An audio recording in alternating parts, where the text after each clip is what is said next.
Our guest today is the longest big city school superintendent in the United States of America. It has been over 7 years since Mayor Daley announced that our guest today was taking over as Chief Executive Officer of the Chicago Public School System. He is a lifelong Chicagoan. In 1998, he joined the Chicago school system, leading the Magnet School program, where he achieved some dramatic improvements. And 2 years later, he became Chief Executive of the Chicago Public Schools. Ladies and gentlemen, please welcome back to the City Club of Chicago, the CEO of the Chicago Public School System, Arne Duncan. Arne? Right.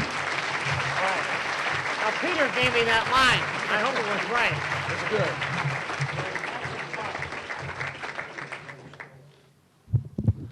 Thank you so much, Jay. Before I begin, if I could just thank my wife for all of her support, and could I ask all the Chicago Public School family, teachers, principals, give Karen a round of applause.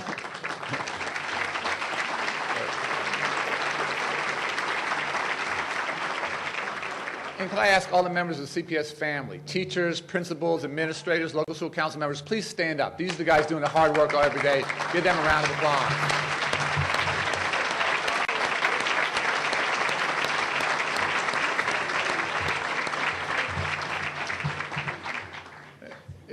It's sort of sad but true. It really is a unique opportunity to be doing this job for 7 years and to still be doing it. It doesn't happen too often across the country. And Barbara and I came in day one. Barbara's just this visionary education leader. And so it really is a chance to sit here and reflect a bit about the journey and luckily have the chance to still keep working. Often after 2 or 3 years, leadership has turned around and things get messed up. But we really have a chance. I thought I'd start by just looking at where we've been, what that journey's like, and then talk a little bit about where we go. And we evaluate our performance on a series of different things, but obviously first and foremost is student achievement. And I'm very, very pleased to report that we've had 6 years of rising test scores. For the first time ever, 2/3 of our elementary school students are testing at or above grade level. We're seeing dropout rates go down pretty dramatically, graduation rates increase. Over the past 5 years, we've doubled the number of students taking and passing AP classes, and we're always trying to get better and have more students have access to those college-level classes. Compared to the state, we're increasing at twice the rate of the state on the ACT, 3 times the rate of the country. And a number you may not know that I'm probably most proud of is that last year's seniors, the class of 2007, collectively won over $84 million in competitive grants and scholarships, not financial aid beyond that. And the total isn't quite in yet for this class of 2008 that just graduated. We think that number's going to go well over $100 million. So colleges around the country are starting to really recognize the talent. Recognize the talent and say we want our students from Chicago coming to our universities. This year we had 23 Gates Millennium Scholar winners. Those Gates Millennium Scholarships are not just 4 years of free tuition for college. It's through medical school, law school, business school, whatever you want to do. It's just an extraordinary opportunity, and we've doubled and tripled those numbers over the past couple of years. So we're nowhere near satisfied, not where we want to be, but a huge amount of progress.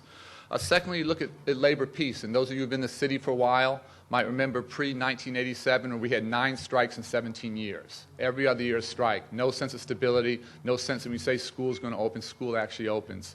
Subsequent to that, thanks to Jim Francis' hard work and Charlie Rose and others, with a current contract, 5-year contract that runs through 2012, from 1987 to 2012, 25 years of labor peace. Quarter of a century. It's extraordinary. So when we say school's going to open September 2nd, in 2 weeks, it's going to open, and that is so important to all of our families. Third, fiscal management. You may remember the district used to lurch from financial crisis to financial crisis. We've had 10 years of balanced budgets, worked very, very hard to reduce administrative costs and get our scarce dollars out into classrooms. We've gotten administrative costs down to 4.2% of our overall budget. And I challenge any of our private sector partners to look at their budgets and see if they've been able to drive costs out of the central as much as we have. And we took a pretty extraordinary step. First time I've ever done it this year. We didn't raise property taxes. And that was a big, big deal. And I want to thank Hill Hammock and Dave Vitale before him. Pedro Martinez, our CFO, is here. Beth Swanson, our budget director. That was $55 million we left on the table. And we would have loved to have had that money. Barbara would have loved to have had that money. There's so much we need to do and want to do. But as you guys know, this is a tough, tough, tough year. Families are hurting. Families are having problems meeting mortgage payments. They're having problems paying for gas. And what we did over the past couple years is slowly and thoughtfully and strategically built up our reserves for a rainy day and really thought this was that rainy day. And so we took $100 million out of our reserves to help balance the budget. We got great ratings with the rating agencies, and that's so critically important and doesn't jeopardize that. But I think it's just extraordinary discipline during a tough time to say to the property taxpayers who have been so unbelievably supportive, all of you here today and around the city, who every year have given us more money, to say this is ever a time you need a break, it's this year. And thanks to their financial leadership and discipline, we were able to do that. And then finally, the stability of the team. Barbara and others here for the whole ride. The mayor, who has been just a passionate advocate, has never let his guard down and pushes us every single day to get better. A board that's been strong. Many of the board members have been here since the mayor took over. Roxanne Ward is here, has done an extraordinary job. But leadership and stability across the table. 2 superintendents since the mayor took over, Paul Vallis and I. His passionate leadership, a board that makes sense, a team that's strong. One of the things I'm most proud of is the quality of our management team today. I say all that to say that we have an opportunity that other folks don't have. I think we've built up significant political capital. I think there's never been more public confidence and public trust in what we're doing academically, what we're doing financially. And to me, we sort of hit a fork in the road. Is we could go conservative now, we could play a little bit close to the vest, or we can really challenge ourselves to go to an entirely different level. And I think we've built that credibility to have that opportunity, and we want to push as hard to continue to get better. How have we got to where we're at? It's been a laser-like focus I talk about every single year on our 3 core strategies. Instructional excellence, trying to get the best and brightest, our talent management, human capital strategy, and creating more learning opportunities. On the instructional excellence side, we're always trying to add rigor. We don't think we're challenging our students enough. We think that because that's what they tell us. We have to continue to do more. So we're trying to double this year the number of students in 8th grade taking algebra, so then going to high school with that algebra credit in their back pocket. If they do that, they can think about AP Calculus in that senior year and go to college with a college credit in their back pocket. We've gone to about 43 high schools on our high school transformation initiative, which is dramatically improving rigor in the 3 core content areas, English, math, and science. And we had a really important breakthrough this summer, what we call our Freshman Connection program, where we brought 16,000 incoming freshmen back to school a month early to really get additional academic help to work in that transition from 8th to 9th grade. And we were amazed to see, we thought we had a great idea. We didn't know if anyone would show up. It was voluntary. We had 16,000, more than half of our incoming freshmen came. And we'll obviously evaluate very, very closely how they do going forward. But I think they're going to be in a position that no other previous incoming high school class has ever had. And we want to continue to do more of that and increase those numbers going forward. So a huge amount of work there, and we want to continue to push very, very hard. On the human capital side, particularly around teachers, we couldn't be more proud of what's happening. We've gone from about 2.4 applicants for every position to over 10 applicants for every position. A recent national study came out and talked not just about the size of the pool, but the quality of the pool, and talked about the remarkable progress. We've really been able to make Chicago the mecca nationally for people who are passionate about public education and want to make a difference. We've done a great job on the recruitment side. We've cut in half the number of teachers who leave in those first couple years, and that's probably the tougher challenge. We measure ourselves every year very, very closely there. We've gone, when Barbara and I started, from 11 nationally board certified teachers to today over 860. We want to go to 1,200 in 2 years and then to 2,400 and make Chicago the national capital for national board certification. And then finally, something we started this year with 10 schools and going to 20 in 2 weeks. For the first time ever, we are compensating 20 teams, principals, teachers, in 20 of our buildings based upon student achievement. It's a total change in culture. Never before has that happened. And people will be rewarded differently based upon how much students learn. Pretty radical concept in the education industry, not as radical in many of your industries, but it's a pilot that we're watching very, very closely. There's been a huge amount of interest. This was not something we pushed onto schools. We only went to schools where 75% or more of the teachers wanted the program. We started with 10 and we had 120 schools show interest. So there's a huge amount of potential there to continue to get better. And then finally, how do we continue to create more learning opportunities? As you know, I'm a big, big believer in the Community Schools Initiative. Sandy Guthman, sort of the godmother of that program, has done a great, great job. Our schools have to be open 10, 11, 12, 13 hours a day. 6 hours doesn't work for anybody. This year, we're going to be up to 150 schools, open these much extended hours, 6 days a week, 11 months out of the year. And we want to continue to very aggressively open new schools. In 2 weeks, we will have 34 new schools opening. It's a record number for us. A really interesting portfolio, math and science academies, Montessori programs, our first children's engineering program. For the first time ever, we're replicating not just great charter schools, but great district schools. We're opening Disney 2, LaSalle 2. We want to continue to get better.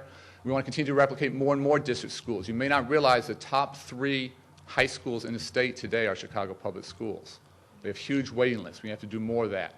5 of the top 100 high schools in the country are Chicago Public Schools. We have more than any other city in the country.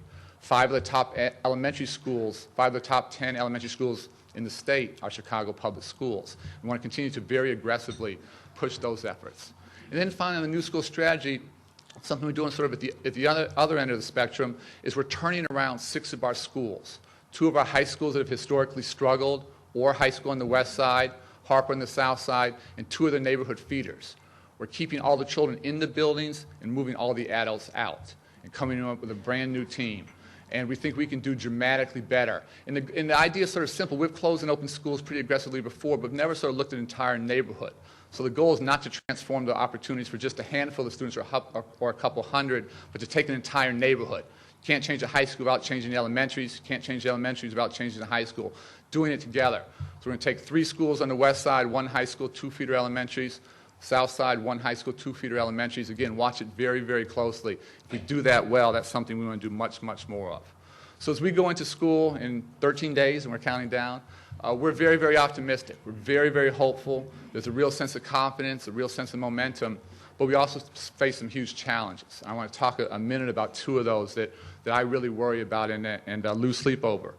And none of these are secrets to anybody here. First is the level of violence that our children are faced with. And it's a fascinating challenge. We're at a time when violence in schools is down dramatically, and by every measure, it's gotten tremendously better over the past couple of years. But our students face a devastating level of violence in their communities. We talked about it last year. I thought last year was the worst it could be. From September to September, we've had 33 of our Chicago Public School students killed with gun violence. It's more than 1 child every 2 weeks. It's a devastating rate of loss. I think we as a society have not really come to grips with the level of fear that our children live with. I think this is a public health epidemic. I think different from searching for a cure for AIDS or searching for a cure for cancer, we know the cure to this, and it's getting rid of the guns. It's very, very simple. What we lack is not brilliant scientific minds and medical breakthroughs. What we lack is political courage. And my wife is from Australia. I spent 4 years there. There was a horrendous mass shooting there in 1996. Over the 2 or 3 weeks after that, their government changed their gun laws, common sense gun legislation. And guess what? Children just don't die there anymore. And we, as not a third world country, this isn't Beirut, this isn't Iraq, we allow a level of loss and a level of children being killed that is absolutely staggering to me. It doesn't happen other places, and it doesn't have to happen here. I think we have to come to grips with that. And what bothers me most is it's not a Chicago issue, it's not a state issue, it's a national issue, whether it's Chicago Public School students, whether it's Virginia Tech, whether it's Northern Illinois, we're all living with this. And our children live with a level of fear that I think almost none of us begun to experience growing up. We have children that talk all the time about if I grow up, not when I grow up. And think what that does to you psychologically if you're living like that. I got a letter from a 2nd grade girl who said her goal in life was to walk to the corner store safely. That was her goal in life. Not to be a doctor, not to be a lawyer, not to be a teacher, but to get to the corner store safely. How we collectively allow children to live like that is mind-boggling to me. And I think we have to come to grips with that. The second challenge is the funding challenge. And you guys here know the stats for Illinois. Illinois is 49th out of 50 states in the amount of money going to public education. We are 43rd in terms of the disparities between rich districts and poor districts. Where you live, your family socioeconomic status plays a huge role in the quality of education you receive. And to me, there's something fundamentally un-American and unequal about that kind of funding structure. And I think we have to continue to challenge those and sort of say, what's the root cause of those 2 issues? Level of violence our children live, lack of financial support for them. I think it comes down to something very, very simple, that we as a state just simply don't value our children enough. We don't invest in them. We don't protect them. We don't do what it takes to give them a chance to be successful. And I think that value structure has to change.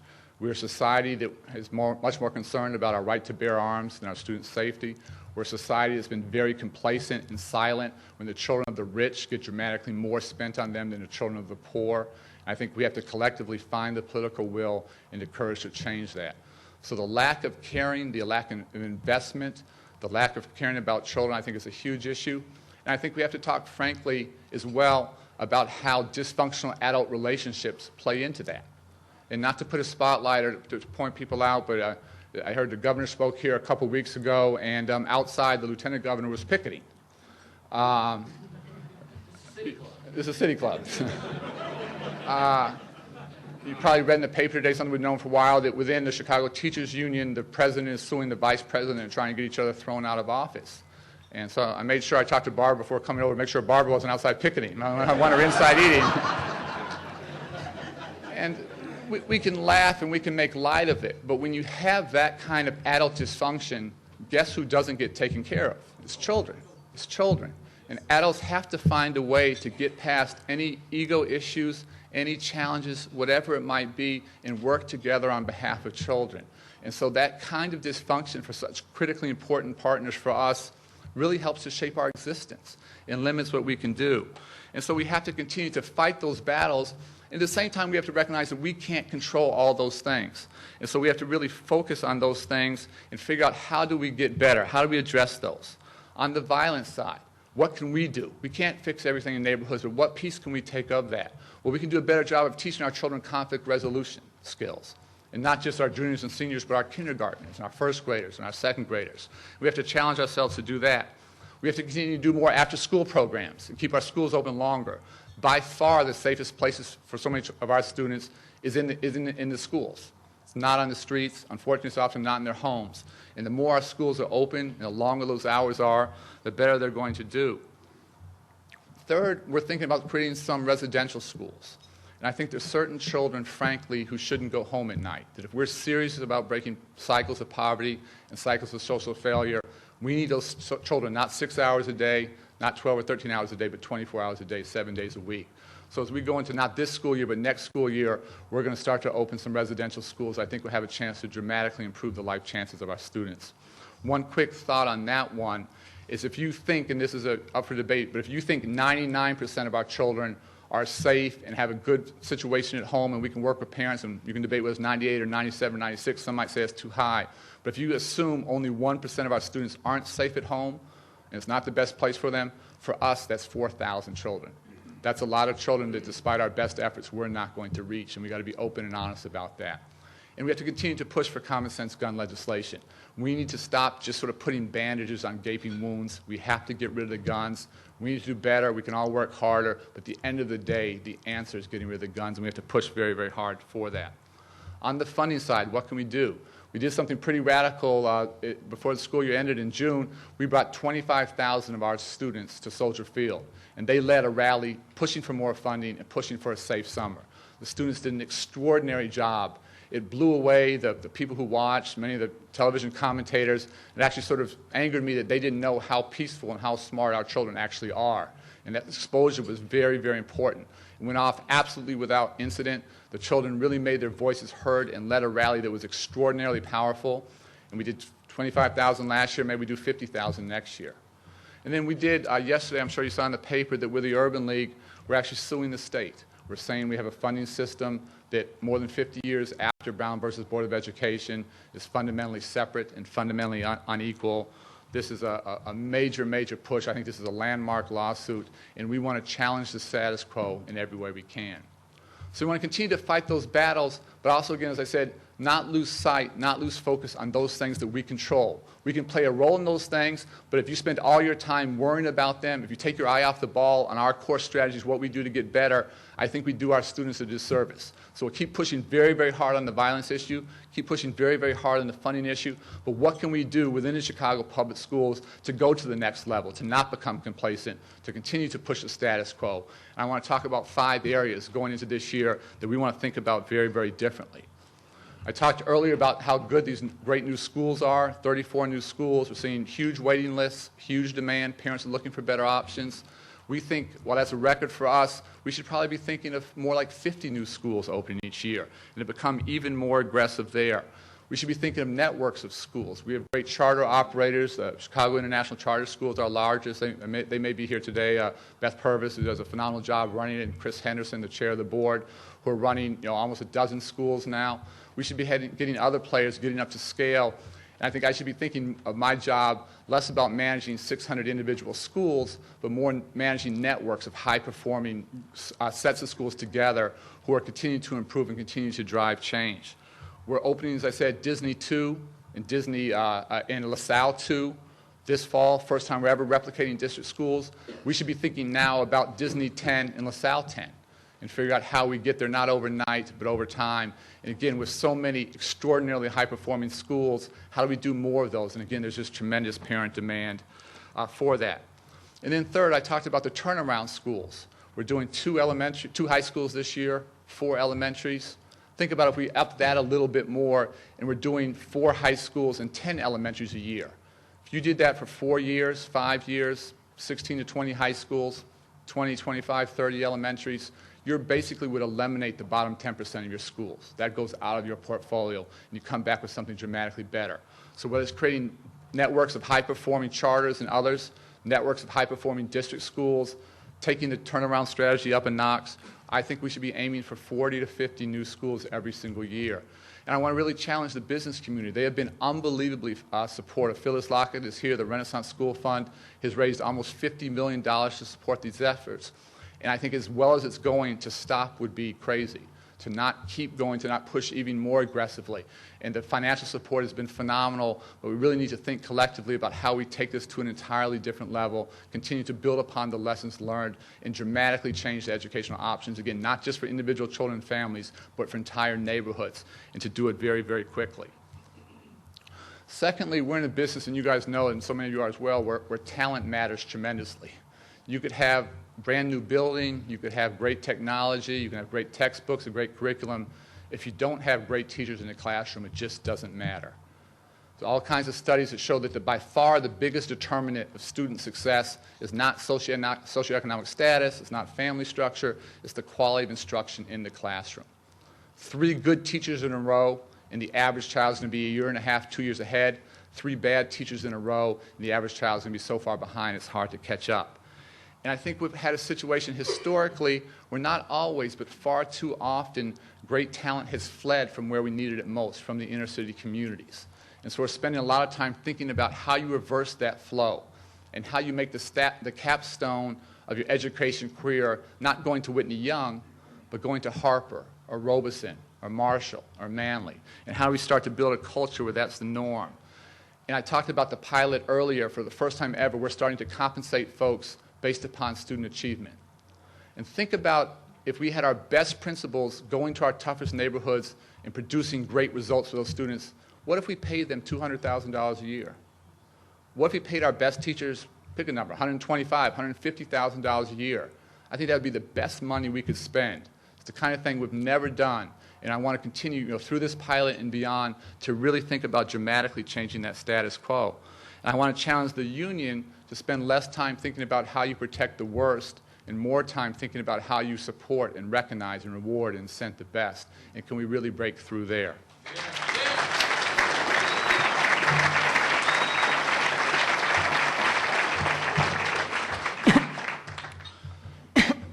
Third, our principals are CEOs. We have no good schools without good principals. It just doesn't happen. We see the reverse, where a good principal could build a school for 10 or 12 years, and if they have a bad successor, that school's a disaster in 6 months. We have to think about how we get the best principals to go into our toughest schools. And we have some of those folks here today who are actually doing that. Adrian Willis is here, who went from Keller Gifted Center, one of the 5 best schools in the city, walked away from Keller Gifted Center to go to Earl Elementary in the heart of Englewood to turn that school around. And he's now in charge of all the elementaries in that Englewood area. We have Don Friend, who's here. I saw Don. Don Friend. Don Friend was the principal of one of those 100 best high schools in the country, Jones College Prep, who's walking away from there now to go to Harper High School and turn it around. And you have Lionel Allen.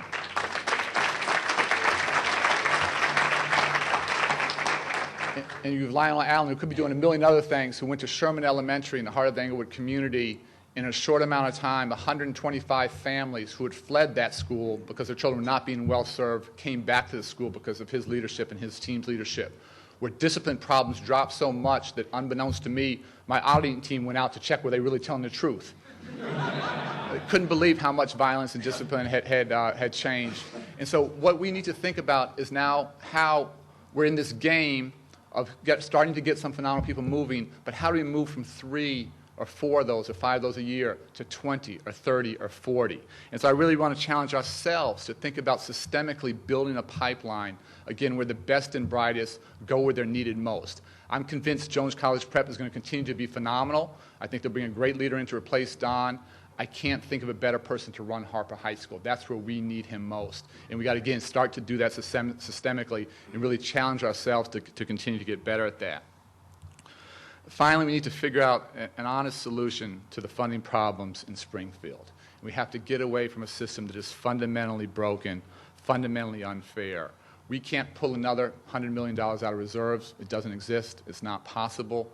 It has to happen this spring. If it doesn't happen this spring, it won't happen next year because it's election year. If it doesn't happen then, we're 3 years out. We will not make it. We cannot continue to function the way we are. So we have to really think about a solution that is honest, that is real, that is sustainable, that is simple. I don't think it probably should be around gambling or something like that. I think education is too important to be based upon something so risky. And we have to tie it to real, meaningful accountability as well. We don't want a free lunch. We think other folks should be closing failing schools just as we are. We think other folks should be accountable for financial performance just like we are. Could we become the first state where every superintendent, starting with me, gets paid not upon tenure, but paid upon student achievement?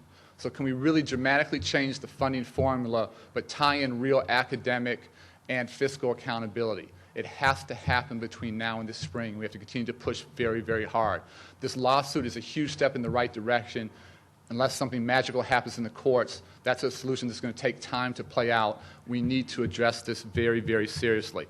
And I'm more worried than ever before. We talked about this, the level of dysfunction in Springfield.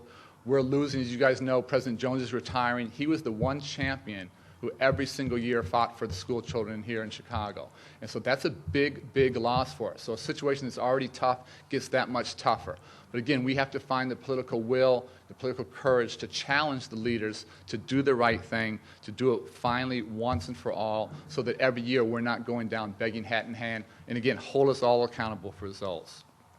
And then finally, we have to have every child in every school every day. And we have to challenge our children and our families to make education the center of their lives.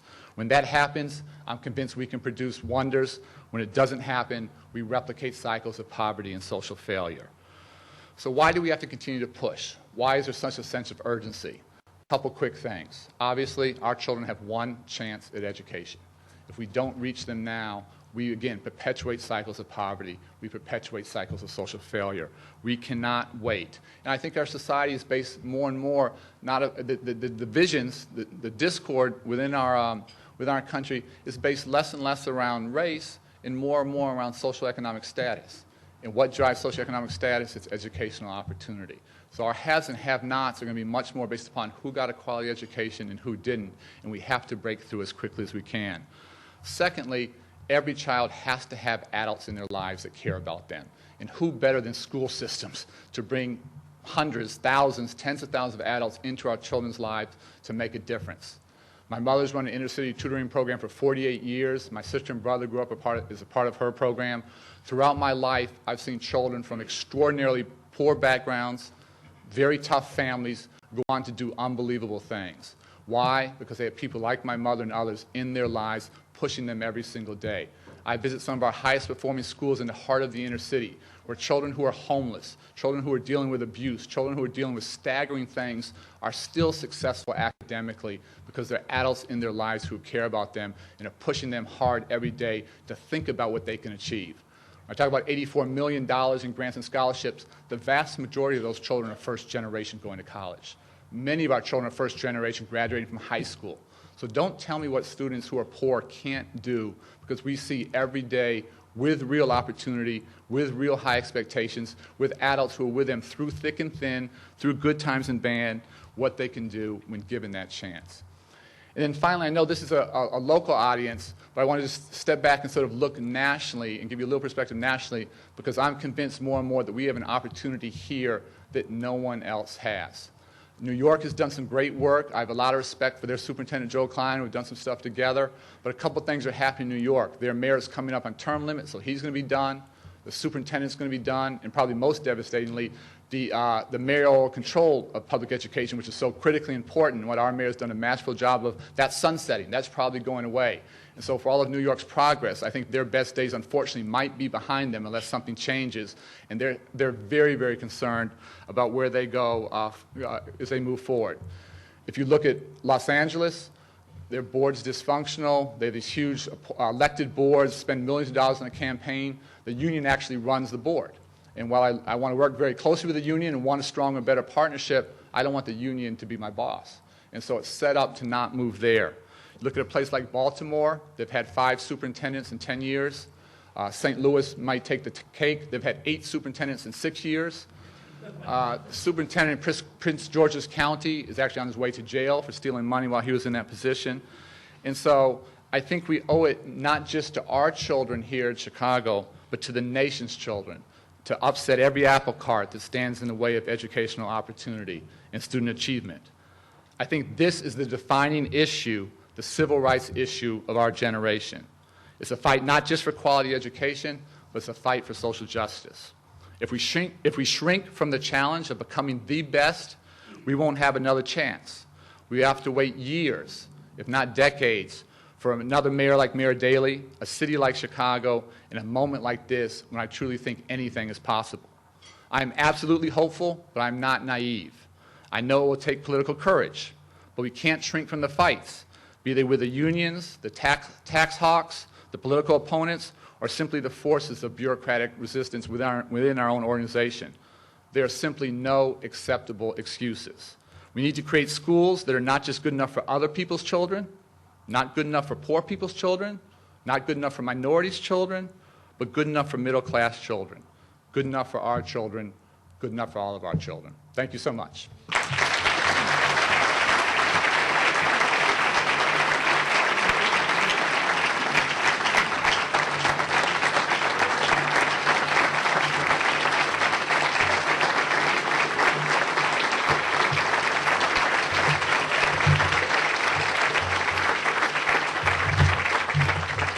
We have a whole bunch of questions. We're going to make them terse and to the point.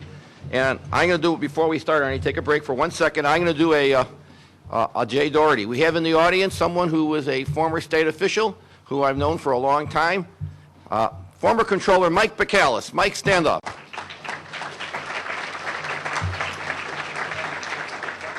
And Superintendent of Public Instructions. Thank you. And for all you youngsters who don't know who he is, someday you'll get old. Also, I always do this every time you hear Arnie. I can't do it. How many people besides myself, Mr. Mazer, Sandy Polk Guthman, and Mush have been Chicago Public School graduates? Raise your hand. There you go. All right. I don't know why I did that, but I do it every time. I'll be honest with you. Oh, and Jay Doherty. Is it Rosales? John Rosales from Coca-Cola. Where are you, John? Right there. Okay. Send money. Number 1. Doing the best I can. Number 1, have the advocates of school funding reform been honest in saying why some suburban schools spend more dollars on education than Chicago? I think as everyone here knows that we have a property tax-based system. So we have some communities that are property tax rich and some districts that are property tax poor. And you have poor districts that are actually taxing to the max but just don't have the capacity to do anything. And let me be very, very clear. This is not us versus New Trier. I think New Trier should spend $17,000 on all their children. We would love to get somewhere near that. I think you could actually make a pretty compelling case that if it takes $17,000 to educate a New Trier kid, maybe it takes $25,000 to educate one of our children coming from the heart of the inner city. Right now we're at about $10,000. So the goal is not to take from the top. The goal is to raise the bottom, to raise the foundation level, and that's the right way to do it. We have a couple of questions on charter schools. What's the relationship between charter schools and public schools? Yeah, I'm a huge proponent of charter schools. These are our schools. I think different than other districts around the country where they're seen as a threat. I'm going to be sort of very, very clear. There are children. There are tax dollars. We approve the schools. I think we can make a very strong case that we have the best set of charter schools in the country. That's happened for a couple reasons. First of all, we have a very rigorous front-end process. Other places have sort of let 1,000 flowers bloom and you get lots of mediocrity. We reject many, many more charter applicants each year than we approve. Secondly, we have real clear accountability. We have 5-year performance contracts. And so charters, I love charters, but we've closed 3 of them. If they're not performing, we'll shut them down. Third, we really try and tie that greater accountability with greater autonomy. We have great, great education entrepreneurs. You mentioned Mike McAllister, probably many others around the room that I don't want to miss or forget, who are doing an extraordinary job of running now not just 1 or 2 charters, but 6, 7, 8, 9, 10, 11, 12. I think this idea of networks of high-performing schools as part of a portfolio, I think, are hugely important. And then finally, the business community has been so unbelievably supportive of the idea of creating new schools, not just charters, but other types as well. And so collectively, education entrepreneurs, working with the district, working with the business community. We have a set of great new options, 9 new schools in North Lawndale, 6 new schools in Englewood, neighborhoods where I think for decades we have not done enough for children. That's changing very, very rapidly through the whole new school creation movement. And that's why I feel so strongly we need to do more of that, not less. Question from Ted Swain.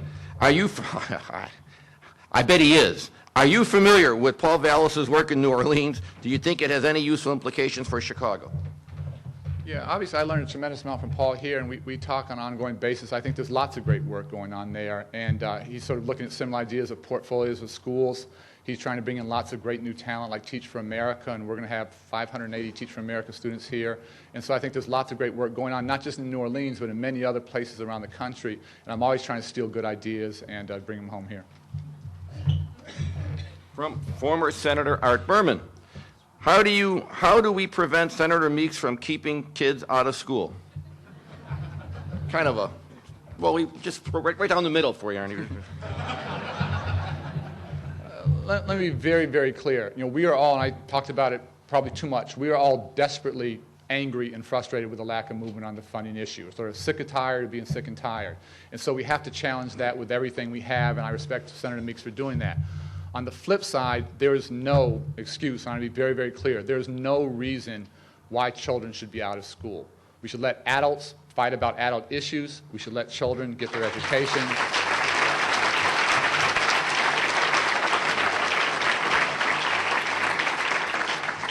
One important stat I forgot to mention, I talked about 6 years of increasing test scores. Over those 6 years, our first day attendance has gone up 17%, from 76% to 93%. 17% may not sound like a lot. That's 68,000 children. 68,000 more children were in school the first day of school, September 07, than September of 01. And so there's an absolute correlation, not surprisingly, between going to school and academic achievement. So to me, it's not even about money or the money we might lose if children don't show up. AP Calculus starts September 2nd. AP Physics starts. More students taking algebra in 8th grade. Those students can't afford to miss a day, and we need to keep pushing, we need to keep pressuring, we need to keep the suit, we need to keep the spotlight on Springfield, but children have to get an education. Our goal is 100% attendance on that first day.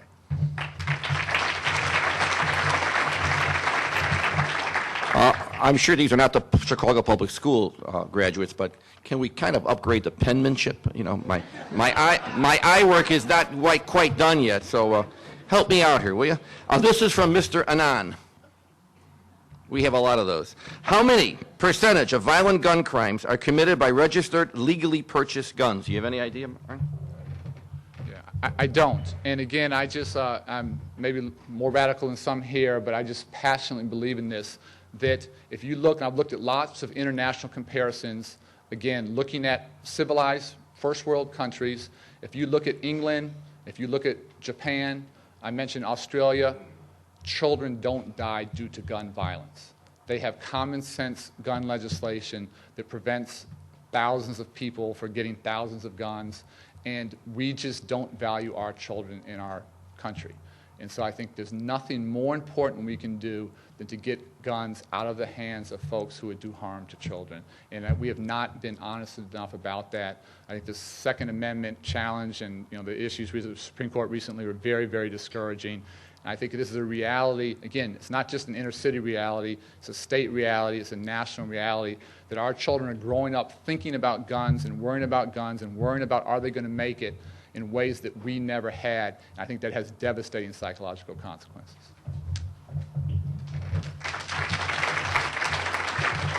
This is from longtime City Club member Al Manning. Speaking of school funding, do you favor the call for a state constitutional convention? The question will be on the November ballot. I think there are lots of different ways to do this, and there's lots of pros and cons on that. Let me just be really clear. 48 other states have figured this out better than us. So this, again, is not that hard intellectually. We don't need a Nobel Prize economist to tell us that our schools are underfunded. What we lack is political courage. There are lots of examples out there. What we need, I think, is something I said before that is simple, that is common sense, that is sustainable, that is not tied to sort of risky funding formulas, and that fundamentally, again, doesn't take from the top but raises the bottom. And so whether constitutional convention is the right way or not, I'm not sure. But again, we have so many examples around the country of folks who have simply made children a priority, and we haven't done that here in Illinois. By the way, next time you come, Arnie, we're supplying the water, making us look bad. This is from Barbara Olson.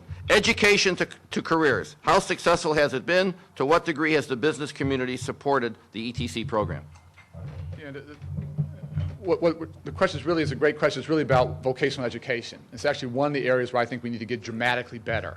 I think Chicago, like lots of places around the country, had great vocational education programs 30 or 40 years ago, and we lost our way. You sort of think back to the old Chicago Vocational or Dunbar, others like that, where really we're preparing students to work. And I talked about new schools and sort of a portfolio of different types of new schools, more single-sex schools, more schools that focus on math and science, where many of the new schools we want to create will have much more of a vocational ed focus. We have one that has a culinary arts focus that's opening this year. We have a great charter called ACE Tech, where students are working in construction trades. It's a great partnership between union and management working together. Some students are going into construction areas. Some students are becoming architects. We're working with the city on a few different, a transportation new school potentially, stuff focused on technology. We have schools on the west side focused in the Austin community on business and entrepreneurship. And so I think the more we're creating new opportunities for children, I think it's often a phony debate between college versus career. The more our students are both college ready and prepared to go into careers if that's what they want, the better they're going to be. And so as part of that mix of new schools that we want to create, many of them will have more of a voc ed focus. This is from, thanks, Ed. I make me feel better myself. This is from, I believe it's Willie Cade. How do you see technology impacting the classroom? Willie's been a huge supporter of our work and has a big, big heart for children. I don't know where he is, but I want to thank him for his hard work. Willie's been a huge, huge partner who's given out computers to kids, put computers in homeless shelters for us, been just remarkable in his personal commitment on this. We think technology is a hugely important teaching tool. And so we have virtual schools we're opening.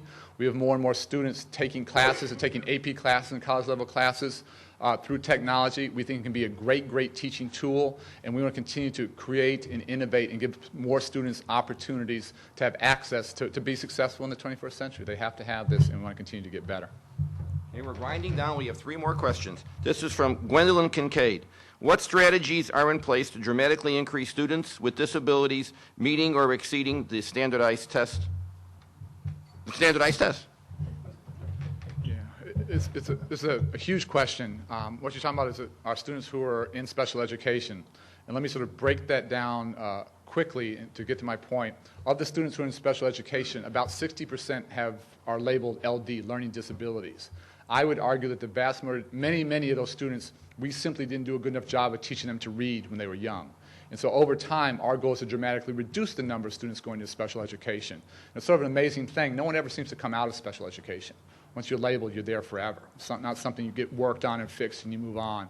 And so first and foremost, we have to do a much better job of teaching our pre-K students, our kindergarten students, our first grade students, our second grade students, and so that they can learn to read. Guess who is disproportionately labeled LD in special ed? It's our black and Latino young men. And so we have to really be very, very focused on what are we doing for those children so they can be successful in the classroom. Having said that, we do have students with real special education needs, and we need to continue, again, not to separate them out, but to have them in the mainstream classes, to have them in the norm, to be taught, give them the accommodations, give them the support. But I think I talked a lot about challenging a culture of low expectations. This is one of the many areas where I think we haven't asked the students to do enough and provide enough support, and we have to continue to challenge ourselves to get better at that. This one is from Cynthia, I guess, Greenleaf. It deals with all the CPS alumni, visit CPS alumni organizations to connect with each other. How many people have ever been principal of the day? That's a great program, even for those of us who didn't exactly blaze a trail at our elementary school. Oh, what about the role of CPS graduates going back and helping out? Is there anything we can do? Cynthia just retired and did a phenomenal job with us, is moving on to do other things. But we have this new website that she helped create, cpsalumni.org, so we'll do a quick commercial. And we would love to have more and more alumni coming back. And again, whether it's Principal for a Day, whether it's partnerships, whether it's financial support, whether it's internships, whether it's volunteering in a classroom, we can't have enough adults coming in and making a difference in our students' lives. So we'd love you to visit the website, to connect with each other, to come back and to find a way, ideally, to help those children who are following your footsteps. That's hugely important. And the last question the moderator will answer. It's from Representative Duncan. Where are you, Ken? Raise your hand. Cowards die many times before their death. The valiant taste death but once. What he's basically asking is, when are you and the mayor going to push Speaker Madigan to deal with education issues? And I would say that's not part of Mr. Duncan's pay grade. We are, we're not yet, we're almost out adjourned, but we have a mug. Arnie, you could do this forever. Where you can have 50 people for coffee. A one-year membership, you deserve it. We'll get, you had too many of those. Ladies and gentlemen, it's always City Club history. He think he has 12 copies. This is, always one of the most exciting events we have because we started with Paul Vallis and now Arne Duncan. This is the kind of energy that we need in our schools, and I think all of us are just very excited to hear this, and I think we owe him a big, big round of applause.